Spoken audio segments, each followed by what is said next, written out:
देखो क्लास 9 तुम्हारी कितनी भी खराब हुई हो, ये क्लास 10th का एक साल तुम्हारे लिए इनफ है वो डिजायर्ड परसेंटेज स्कोर करने के लिए जो तुम चाहते थे क्लास 9th में। जब तुमने क्लास 9th में एंटर किया था, तुमने एक सपना देखा था कि जब मैं 10th में अपना बोर्ड का एग्जाम लिख रहा होऊंगा, मेरा भी पेपर में नाम आएगा, मेरा भी अपने स्कूल की बोर्ड लिस्ट में सबसे ऊपर नाम होगा, मेरा 98%, 99%, मैथ्स में 100 आउट ऑफ 100 ये स्कोर करूंगा। लेकिन कुछ ऐसी चीजें घटती हैं क्लास 9th में जिससे हमारा परसेंटेज ड्रॉप डाउन होता है। हम स्टार्टिंग में तो बहुत अच्छा करना स्टार्ट करते हैं, बट आगे चल के चीजें खराब होती हैं। वही सारी चीजें कैसे मैनेज करनी है और क्लास 10th में 98% कैसे फोड़ना है, वो आपको मैं कंप्लीट इस वीडियो में बताने वाला हूं। तो इस वीडियो को पूरा शुरू से लेकर एंड तक देखना, तुम्हारे जितने डाउट्स हैं वो एक वीडियो में कवर हो जाएंगे। स्टार्ट करने से पहले मैं दो चीजें आपसे बस कहूंगा कि आप हमारा एक टेलीग्राम चैनल है रैंकर्स फाउंडेशन करके, इसको जरूर ज्वाइन कर लीजिएगा। बहुत सारे इंपॉर्टेंट स्टडी मटेरियल मैं यहाँ पर डालूंगा और साथ ही साथ एप्लीकेशन है हमारा जहां पर कई सारे कोर्सेस आते हैं जो बोर्ड्स और कंपटीशन के लिए होते हैं, तो इसको भी आप इंस्टॉल कर लीजिएगा। ये प्ले स्टोर पर आपको मिल जाएगा, बाकी चीजें आपको डिस्क्रिप्शन बॉक्स में मिल जाएगी। अब थोड़ी सी बात करते हैं अपने क्लास 9th को, थोड़ा याद करते हैं। आज के साल भर पहले हमने ये सपना देखा था कि भाई हम 10th के मैथ्स में 100 आउट ऑफ 100 लाएंगे, साइंस में 100 आउट ऑफ 100 लाएंगे, एसएसटी में 100 आउट ऑफ 100 लाएंगे, हिंदी में 98 भी लाएंगे, इंग्लिश में 98 लाएंगे और कंप्यूटर जो हमारा एक एडिशनल सब्जेक्ट है उसमें 49 कम से कम तो स्कोर करेंगे आउट ऑफ 50 नॉट 100। ठीक है, ये हमारा सपना था। यानी हम कुल मिला के चल रहे थे कि 9th में भी हम बहुत अच्छा करने वाले हैं, बट 9th में हमारा जोश थोड़ा सा ड्रॉप डाउन होता है। हमारी परसेंटेज 98 से ड्रॉप होकर 60, 65, 70, 80 तक आके गिर जाती है। लेकिन फिर आपको ये सोचना है कि यार अभी चलो 9th का चीजें हमारी खराब हुई हैं, 10th में हमें फिर से वही सपना देखना है और वही गोल सेट करना है और फिर से हम एम करेंगे 98%। लेकिन उसे अचीव कैसे करना है? आपके दिमाग में आ रहा हो कि भैया क्या ये एक साल में पॉसिबल है? तो मेरा जवाब होगा हाँ। ये क्लास 10th की एंट्री के बाद, स्टार्ट करने के बाद, अगर मई से भी चीजें स्टार्ट कर रहे हो तो ये पॉसिबल है। भैया हमारी क्लास 9th बर्बाद हो गई है, क्या इसका इफेक्ट हमारे क्लास 10th पर पड़ेगा? नहीं, क्लास 9th बर्बाद भी हुई है तब भी आपका कोई इफेक्ट नहीं पड़ेगा, क्योंकि क्लास 10th का सिलेबस क्लास 9th का सिलेबस थोड़ा थोड़ा डिफरेंट होता है, थोड़ा थोड़ा सेम होता है, बट क्लास 10th में आपको वो हर एक चीज पढ़ाई जाएगी जो आपके क्लास 10th के बोर्ड एग्जामिनेशन के लिए जरूरी होती है। यानी यहां से भी तैयारी स्टार्ट करके वो जो सपना आपने देखा था वो अचीव किया जा सकता है। लेकिन भैया कैसे तक पहुंचने के लिए कुछ एग्जांपल्स मैं आपको दिखा देता हूं कि ये हमारे प्रीवियस ईयर के रिजल्ट हैं, जो 2024 का, अभी 2025 का रिजल्ट नहीं आया है। ये भी दिखाऊंगा आपको। 2024 में भी आप देख सकते हैं कितने बच्चे अच्छा स्कोर किए थे, 90% से ऊपर से लेकर 98%, 98.2% तक बच्चों ने स्कोर किया था। 2023 के रिजल्ट की बात करूं तो हमारे पास 98.6 तक परसेंटेज था। जो बच्चे 96, 94, 98, 96 बहुत सारे बच्चे परसेंटेज स्कोर किए थे 2023 के बैच में। अब आपकी बारी है, तो उसको अचीव करने के लिए मैं आपको एक प्लानर देने वाला हूं और इस प्लानर को फुलफिल करना आपका काम है। लेकिन कैसे? सबसे पहला काम है आपको कमेंट करना, ये लिखना कि I will give my best to score. कितना परसेंटेज स्कोर करना चाहते हो ये लिखो। इसको लिखकर अपने सामने भी चिपकाओ, क्योंकि ये तुम्हें साल भर तक याद होना चाहिए। ये तुम्हें मेहनत करने के लिए मोटिवेट करेगा, ये तुम्हें डिसिप्लिन रहने के लिए मोटिवेट करेगा। क्लास 10th में 98% समाज को दिखाने के लिए, रिलेटिव्स को बताने के लिए नहीं, अपना कॉन्फिडेंस गेन करने के लिए लाना है, ताकि हम क्लास 11th में जब एंटर करें तो हमारे पास एक कॉन्फिडेंस हो कि हाँ मैंने क्लास 10th में जो भी मुझे मिलना था उसको मैंने फोड़ा। ये बात तुम्हें अपने दिमाग में डालनी है। अब ये पूरा का पूरा रोड मैप क्या होने वाला है यही मैं तुमको समझाने वाला हूं। सबसे पहला काम आपको करना है टारगेट सेटअप, जो कि आपने कमेंट कर दिया होगा और आपका टारगेट सेटअप हो गया होगा। इसको लिखकर आप जहां भी पढ़ते हैं सामने चिपकाइए। ये आपके साल भर आपके दिमाग में घुसना चाहिए कि हाँ मुझे ये अचीव करना है, क्योंकि अभी तो मेरा 10th में यही टारगेट है। दूसरी चीज है सिलेबस। आपको एग्जैक्टली सीबीएसई का सिलेबस पता होना चाहिए कि भाई मैथ्स में क्या पूछा जाएगा, साइंस में क्या पूछा जाएगा, एसएसटी, हिंदी, इंग्लिश, कंप्यूटर कहां क्या पूछा जाएगा। और इसके लिए आपको cbse.nic.in पर अलग अलग सब्जेक्ट की पीडीएफ मिल जाएगी। लेकिन मैं चाहता हूं कि आप परेशान ना हो, आपके लिए मैंने एक बड़ी अच्छी व्यवस्था कर दी है।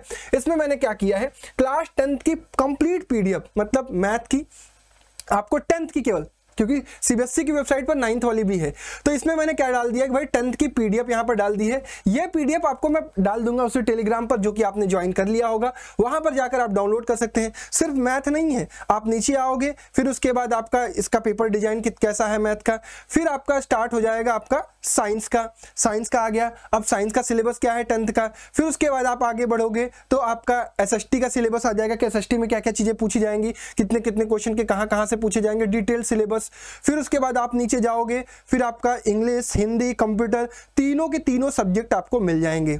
मतलब सभी सब्जेक्ट मैंने एक पीडीएफ में आपके लिए डाल दिया है, मैप वगैरह सब कुछ। तो आपको अब परेशान नहीं होना है, अब इधर उधर नहीं ढूंढना है। ये देखिए इंग्लिश का आ गया, इसी तरीके से पूरा का पूरा पीडीएफ मिल जाएगा। तो आपको टेलीग्राम पर जाना है, वहां से इसको डाउनलोड करके प्रिंट करके अपने पास रख लेना है। लेकिन रुको, अभी पूरी वीडियो देख लो, अभी तो पूरा का पूरा प्लानर बचा हुआ है।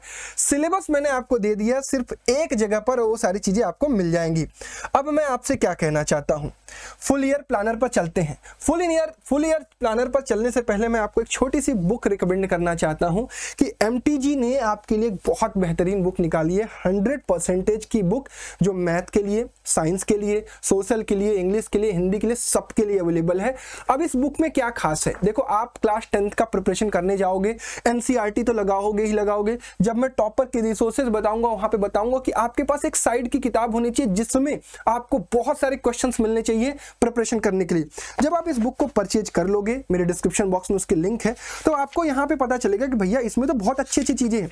हर एक चैप्टर के एनसीईआरटी फोकस्ड क्वेश्चन, हर एक चैप्टर के सीबीएसई फोकस्ड क्वेश्चन, यानी वो क्वेश्चन जो सीबीएसई टारगेट करता है। हर एक चैप्टर से कॉम्पिटिटिव यानी ऑब्जेक्टिव क्वेश्चन, जो आपको पता है ना कि इस बार कितने सारे case based question, competitive based question आपसे पूछे जाते हैं ना, कॉम्पिटेंसी बेस्ड क्वेश्चन, तो वो 50% कैसे टारगेट करना है, वो सारी चीजें आपको यहाँ पर मिलेंगी। साथ ही साथ आपको मॉक ड्रिल्स मिलेंगे पोस्ट एग्जामिनेशन के लिए, प्री एग्जामिनेशन के लिए, हाफ ईयरली के लिए, प्री बोर्ड के लिए, और प्रैक्टिस पेपर भी इसी एक किताब में मिल जाएगी। यानी एक बुक परचेज करोगे, आपका साइड बुक जो आप परचेज करने चाह रहे थे उसका आपका काम हो जाएगा। सभी सब्जेक्ट के लिए अवेलेबल है, तो एक बार में डिस्क्रिप्शन बॉक्स चेक कर लेना। चलो अब अपने टॉपिक पर बैक करते हैं और अब बात करते हैं फुल ईयर प्लानर की। हमारा फुल ईयर प्लानर कैसा होगा भैया, हम मान लीजिए कि मई से स्टार्ट कर रहे हैं। अगर आपके पास ये वीडियो मई से पहले पहुंची है तो बहुत ग्रेटफुल है आपके लिए। मई से चीजें स्टार्ट करके हमारा टारगेट है अक्टूबर तक। हम दिसंबर, जनवरी, फरवरी का वेट नहीं करने वाले हैं, हम टारगेट करने वाले हैं ये स्टार्टिंग के 6 मंथ। समझिएगा, फोकस ये होगा कि हम इसको 3 फेज में डिवाइड करेंगे अपने टाइम को। मई से लेकर जुलाई तक का हमारा फेज 1 होगा। यहां पर आपको समर वेकेशंस मिल रहे होंगे और समर वेकेशन एंड होने तक आपको अपना 50% सिलेबस फिनिश करना है। सारे कंटेंट्स अवेलेबल है यूट्यूब पर, कहीं आपको कुछ भी ढूंढना नहीं, कहीं आपको कोई कोर्स परचेज नहीं करना है, सब कुछ आपको फ्री में अवेलेबल है हमारे ऐप पर, हमारे यूट्यूब पर और भी अलग प्लेटफॉर्म जहां पर आपको चीजें पसंद आए। मई से चीजें स्टार्ट करके जुलाई तक का टारगेट रखेंगे भैया, 50% सिलेबस कंप्लीट करेंगे। फिर उसके बाद यहां पर आपको एक मिड एग्जाम देना है, अपने आप को इवैल्यूएट करना है। उसके बाद अगस्त से लेकर अक्टूबर तक का टारगेट रखेंगे रिमेनिंग 50% का सिलेबस कंप्लीट करने का। आपके एग्जाम्स कब होते हैं, प्री बोर्ड कब होता है, वो मैटर नहीं करता है। आपकी स्ट्रेटजी आपके अकॉर्डिंगली चलनी चाहिए, किसी और के अकॉर्डिंगली नहीं चलनी चाहिए। अक्टूबर तक आपने पूरा का पूरा सिलेबस फिनिश कर दिया। अब इस फेज 3 में आपको अपने स्कूल में सैंपल पेपर उस समय आने लगेंगी। आपको क्या करना है, सिर्फ और सिर्फ पेपर देना है। आपको क्या करना है, सिर्फ और सिर्फ रिवीजन करना है। यानी आप वो बच्चे बन चुके हो जो रिलैक्स्ड हो चुके हो, आपको सिर्फ अपनी कमियों पर काम करना है। सपोज आप प्री बोर्ड 1 में 90% स्कोर करते हो, तो आपको पता है ना कि वो आपका 8%, 9%, 10% का जो मार्क्स कम हो रहा है, वो क्यों कम हो रहा है, वो हम दिसंबर, नवंबर में वो भी सही कर लेंगे। यानी आपको पूरा का पूरा जनवरी का मंथ मिलेगा जिसमें आपको प्रैक्टिकल कराए जाएंगे और आपके बोर्ड्स आने वाले होंगे 15 फरवरी से। यानी आप वो बच्चे बन चुके होंगे जो बिल्कुल रिलैक्स्ड होगे, बिल्कुल चिल्ड होगे कि यार अब मुझे कोई दिक्कत नहीं है, मेरा तो सारा काम फिनिश है, मुझे बस किताबें देखनी है, रिवीजन करनी है, बीच बीच में सैंपल पेपर लगाने हैं और अपने एग्जाम को फोड़ना है। ये पूरा का पूरा प्रोसेस आप करोगे कैसे, ये भी मैंने बनाया है आपके लिए, हर एक सब्जेक्ट के लिए बनाया हुआ है। देखो मैथ्स की अगर मैं बात करूं तो मैथ्स बहुत प्यारा सा सब्जेक्ट है जिसमें आपको क्या चाहिए भाई, आप अपने स्कूल में टीचर आपको हर एक चैप्टर को समझा दे, आपको वीडियो लेक्चर से कहीं यूट्यूब से मिल जाए, आप चैप्टर को पढ़ लो। लेकिन चैप्टर पढ़ने से मैथ्स आएगी क्या, नहीं, आपको पूरी एनसीईआरटी लगानी होगी। एनसीईआरटी में हर एक एग्जाम्पल, कुछ इंपॉर्टेंट और नॉन इंपॉर्टेंट नहीं होता है, हर एक एग्जाम्पल, हर एक एक्सरसाइज का क्वेश्चन, ये पूरा कंप्लीट कर लिया। अब इसके बाद आप साइड बुक, जैसे कुछ बच्चे आरएस लगाते हैं मैथ्स के लिए, आरडी लगाते हैं, कुछ बच्चे एनसीईआरटी एग्जाम्पलर लगाते हैं, कुछ भी लगाओ कोई दिक्कत नहीं है। या फिर कोई एक क्वेश्चन बैंक ले लो, यानी किसी एक में से एक चीज चूज कर लो। जैसे मैंने आपसे कहा ना कि क्वेश्चन बैंक के लिए मैंने आपको एमटीजी रिकमेंड की, 100% इनफ है, एक बार डिस्क्रिप्शन बॉक्स में चेक कर लो। क्वेश्चन बैंक से आप क्या करोगे, भर भर के क्वेश्चन प्रैक्टिस करोगे हर एक चैप्टर की, क्योंकि आपको प्रिपरेशन करनी है ना। अब मैं बात कर रहा हूं पीवाईक्यूज की, पीवाईक्यूज भी आपको लगाने हैं, आने वाले समय में पीवाईक्यूज आपको प्रोवाइड करूंगा, तो मेक श्योर टेलीग्राम ज्वाइन करके रखिएगा। तो पीवाईक्यूज वहां से कंप्लीट करेंगे और सारे चैप्टर के पीवाईक्यूज कंप्लीट करेंगे तो हमारा माइंडसेट क्लियर हो जाएगा कि सीबीएसई हमसे पूछता क्या है। फिर उसके बाद हर एक चैप्टर का आपके पास फॉर्मूला सीट होना चाहिए, जो लास्ट टाइम या पेपर आने के समय में आपको रिवीजन के पर्पज से हेल्प करेगा। अब मैंने कहा कि 6 महीने में आपको सिलेबस पूरा करना है, तो 2 से 3 चैप्टर पर वीक ही तो पर मंथ ही तो करना है भाई आपको, इससे ज्यादा करना ही नहीं है, इससे ज्यादा करना ही नहीं है। तो वो तो आराम से किया जा सकता है। साइंस की बात करूं तो कंटेंट देखिए, आप अपने स्कूल के टीचर, कोचिंग के टीचर कहीं से भी करिए, या फिर आप यूट्यूब के वीडियो लेक्चर से करिए। एनसीईआरटी की आपको रीडिंग लगानी है, ये ध्यान रखना, एनसीईआरटी की रीडिंग छोड़नी नहीं है। एनसीईआरटी रीडिंग करेंगे line by line. Question bank आपके पास अवेलेबल है, तो उससे आपको क्वेश्चन प्रैक्टिस करने के लिए फिजिक्स में न्यूमेरिकल, केमिस्ट्री में लर्निंग पर्पज से और बायोलॉजी में क्वेश्चन आंसर राइटिंग पर्पज से। आपको इस साल साइंस में राइटिंग प्रैक्टिस करनी है, क्वेश्चंस के आंसर की, ये सभी बच्चे करेंगे, इस चीज का ध्यान रखेंगे। पीवाईक्यूज आपको लगाना ही पड़ेगा ताकि आप एनालाइज कर पाओगे प्रीवियस ईयर में क्वेश्चन कैसे पूछे गए। और यहां पर आपको हर एक सब्जेक्ट का, हर एक चैप्टर का शॉर्ट नोट्स बनाना है, जो आपको रिवीजन पर्पज से यूज करेगा। सेम साइंस वाली स्ट्रेटजी हमें एसएसटी में इंप्लीमेंट करनी है, क्योंकि यहां पर भी हमें 100 आउट ऑफ 100 स्कोर करना है, और यहां पर भी 100 आउट ऑफ 100, और यहां पर भी 100 आउट ऑफ 100। यहां पर भी आप मान के चलो कि आपके पास 13 चैप्टर है, 13 चैप्टर को भी आप 2 चैप्टर पर मंथ भी करते हो, तो मान के चलो कि आपका 6-7 मंथ में आराम से कंप्लीट हो जाएगा। यहां पर आपके पास 18 चैप्टर है, तो इसको मान के चलना कि आप 3 चैप्टर पर मंथ आपको करना है। यहां पर सब्जेक्ट वाइज कैसा आपको वीडियो चाहिए वो मुझे कमेंट बॉक्स में बता दीजिएगा, तो मैं सब्जेक्ट वाइज स्ट्रेटजी बता दूंगा कि इस चैप्टर में ये इंपॉर्टेंट है, ऐसे पढ़ना है, ये करना है, इस सवाल को ऐसे तैयार करना है, सब कुछ आपको बता दूंगा। एसएसटी का काम ये करना है सेम साइंस की तरह। अब रही बात हिंदी, इंग्लिश और कंप्यूटर, देखो इन 3 सब्जेक्ट ये मेजर सब्जेक्ट है, इनको हम पैरेलली थ्रू आउट ईयर लेके चलेंगे, और हिंदी, इंग्लिश और कंप्यूटर को आराम से पढ़ेंगे। स्कूल में पढ़ रहे हैं, ढंग से पढ़ेंगे, स्कूल में, स्कूल की क्लासरूम में बैठेंगे तो ध्यान से उस चैप्टर को वहां पे समझेंगे, क्वेश्चन आंसर की प्रैक्टिस करेंगे, एनसीईआरटी की रीडिंग लगाएंगे। बस इतना ध्यान देंगे कि स्कूल में अगर कोई टेस्ट हुआ तो उससे 1 दिन पहले इसको बहुत ढंग से प्रिपेयर करेंगे। चैप्टर वाइज हमारा प्रिपेयर होता चलेगा, हिंदी, इंग्लिश और कंप्यूटर। तो ये पूरी की पूरी स्ट्रेटजी रहने वाली है कि इस प्लानर को इंप्लीमेंट कैसे करना है सब्जेक्ट वाइज। आई होप समझ में आ गया होगा। अब समस्या कि भैया टॉपर कौन से रिसोर्सेज यूज करता है, क्या वो कुछ अलग करता है? मेरी बात ध्यान से सुनना, ये वीडियो अगर एवरेज बच्चे और बिलो एवरेज देख रहे हैं, आप भी टॉपर बन सकते हो, और आपके अंदर भी वो टॉपर बनने का हुनर है। बस आपको सेम सिस्टमेटिकली चीजों को फॉलो करना है। भैया आप वीडियो लेक्चर देखो, अपने स्कूल कोचिंग के टीचर को फॉलो करो, किसी एक ही चीज को फॉलो करना, ठीक है। एनसीईआरटी भाई माई बाप है, इसको छोड़ नहीं सकते हो। सेल्फ नोट्स आपको जरूर बनाने पड़ेंगे, लास्ट टाइम में रिवीजन के लिए हेल्प करेगा। क्वेश्चन बैंक आप कुछ भी परचेज कर सकते हो, अलग अलग पब्लिकेशंस के अवेलेबल है। मेरी रिकमेंडेशन मैंने आपको बता दी, डिस्क्रिप्शन बॉक्स में अवेलेबल है, वो आप चेकआउट कर सकते हो। और आपके लिए शॉर्ट नोट्स तो भाई इतने ज्यादा इंपॉर्टेंट है कि आप छोड़ ही नहीं सकते हो। ये वो चीज है जो 1 पेज में 1 चैप्टर को समराइज करता है, तो ये वो काम करता है जो टॉपर करता है। तो ये काम आपको भी तो करना पड़ेगा, तभी तो आपका स्कोर 100 आउट ऑफ 100 आएगा हर एक सब्जेक्ट में, और यही आएगा तभी तो आपको कॉन्फिडेंस आएगा। Last but not list, time management and discipline. एक बात मैं बताऊं, रियलिटी मैं तुम्हें क्यों कह रहा हूं कि 10th में 98% लेके आओ। क्या तुम्हारे 60% आएंगे तो तुम बहुत खराब हो जाओगे जीवन लाइफ में? बिल्कुल ऐसा नहीं है। मैं ये चाहता हूं कि आप एक स्टूडेंट हो, आपको ये चीज अंडरस्टैंड करनी पड़ेगी कि ये इंडिया है, यहाँ पे पॉपुलेशन बहुत ज्यादा है, यहाँ पर कॉम्पिटिशन बहुत ज्यादा है, तो आपको टॉप पर रहना पड़ेगा, अदरवाइज आपको स्ट्रगल करना पड़ेगा लाइफ में। ये रियलिटी है, कोई कितना भी ज्ञान दे दे मेरे भाई, आपको टॉप पर जाना पड़ेगा, और टॉप पर जाने के लिए आपको शुरू से मेहनत करनी पड़ेगी। क्लास 10th में आपके पास क्या है भाई? क्लास 10th में आपके पास यही टारगेट है ना कि आप अपना बेस्ट दो, और 98% 99% जितना स्कोर कर सकते हो करो। मेहनत तो करना सीखोगे ना इस साल, कम से कम ये टारगेट रखोगे तो रिलैक्स रहोगे तो मेहनत कैसे करना सीखोगे भाई। रियलिटी ये है कि क्लास 10th से जैसे ही क्लास 11th में जाओगे लेवल बढ़ेगा। अगर आप यहाँ मेहनत नहीं करोगे, यहाँ का लेवल अगर 20% है तो मेरे भाई लेवल यहाँ पर 70% होगा, डेफिनेटली होगा। यहाँ पर आपको कोई कंपटीशन नहीं मिल रहा है, ये तो हमारे गवर्नमेंट की फेलियर है।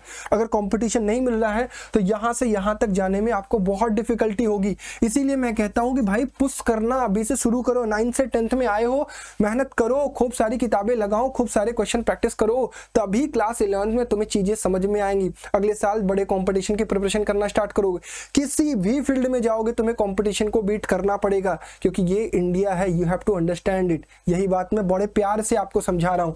टाइम मैनेजमेंट की अगर मैं बात करूं, भैया हमारा डेली का टास्क कैसा रहेगा, कैसे हम टाइम मैनेजमेंट करेंगे। देखो भाई, तुम्हें स्कूल जाना पड़ेगा, स्कूल छोड़ नहीं सकते हो, ये डेली का काम है। 8 से 3 लगभग यही सभी बच्चों का होता है। दूसरी चीज, आपको कोचिंग या फिर आप खुद से कंटेंट देख रहे हो यूट्यूब पर, आदत बनाओ डेली शाम में 2 से 3 घंटा ऑनलाइन प्रिपरेशन या फिर ऑफलाइन प्रिपरेशन करने की, ताकि एक आप इंस्टीट्यूट में हो, यूट्यूब पर ही हो, किसी का चैनल ही फॉलो कर रहे हो, किसी का सब्जेक्ट ही फॉलो कर रहे हो, करो, लेकिन आपका एक डेली रूटीन होना चाहिए सिस्टमेटिकली कि 4 से 6 मुझे बैठना है अपनी सेल्फ प्रिपरेशन के लिए, अपनी कोचिंग के लिए। अब सेल्फ स्टडी, भैया सिर्फ वीडियो लेक्चर देखने से काम नहीं होगा। You have to study 3 year by own. Self study करनी पड़ेगी, इसमें आपको प्रैक्टिस करना पड़ेगा। इसमें अपने को जो वो चीजें मैंने आपको बताई कि सब्जेक्ट वाइज ये चीजें करनी है, तो उसको आपको इसी सेल्फ स्टडी के अंदर करना पड़ेगा।